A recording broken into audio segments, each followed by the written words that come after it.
Hello, friends. I'm Blake Zeeler. I'm Brianna Kerbeyer. And as relationship and intimacy guides, we are very commonly addressing the pain in people's relationships, the places where they have tension or conflict. And, sometimes I don't want it to be this way, but whenever I really look closely at the dynamic, it's never the thing that is happening on the surface that's really the problem. There's always a deeper hurt. There's always some pattern that's being touched. There's always some wound from way, way back that is actually being activated here in the present. But most people don't have the ability to connect with that. They don't have the ability to honestly name how deep this wound goes. And what I've come to learn about the way that we grow up in this world, and I'll speak a bit from a man's perspective, is that certain emotions and certain experiences are allowed, permissible, even celebrated, and others are not, right? So being afraid, being angry, being sad and wanting to cry, like especially growing up as a boy, was deeply frowned upon.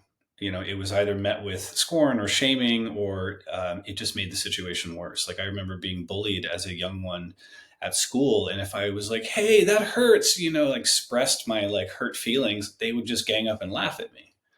And so I learned systematically to bury that. Don't show vulnerability, don't get angry, don't show tears, don't do any of that. It's not okay. It's not what boys are supposed to do. It's not what men are supposed to do. And I think that this is kind of chronically coming up in our romantic relationships as well, where there's just feelings that we never learned to have an honest and proactive relationship with. We never learned how to speak of them honestly.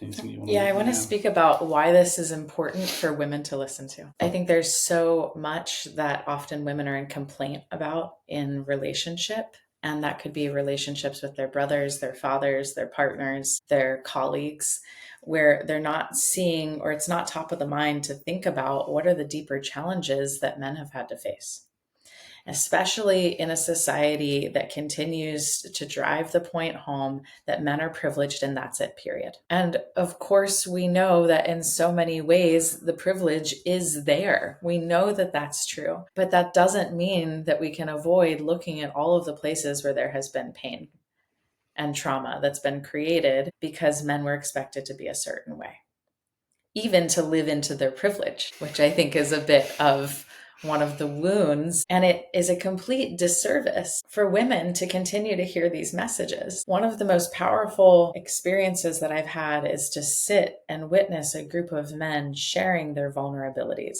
not from a place of complaint, not from a place of trying to deny any privileges that they had, but really to hear the stories that are underneath and really describe some of the pains that come up in relational dynamics. And I think it is just such a disservice to society to tell men that they need to just continue to shove it all down. And we see what that results in. It results in fits of rage and anger for not being emotionally available, for actually being, for being all the things that women continue to complain about. So I see a lot of women saying you need to be steady and you need to hold it all together. What I really hear under that is women saying, I'm not the place that can actually hold all of that for you. And I don't see enough men stepping into intimate and vulnerable containers with other men. Even most men's groups and a lot of men's work misses this entirely. Misses what's really underneath here at the heart of men coming together and being supported by each other.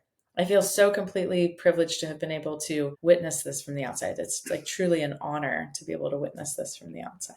Thank you.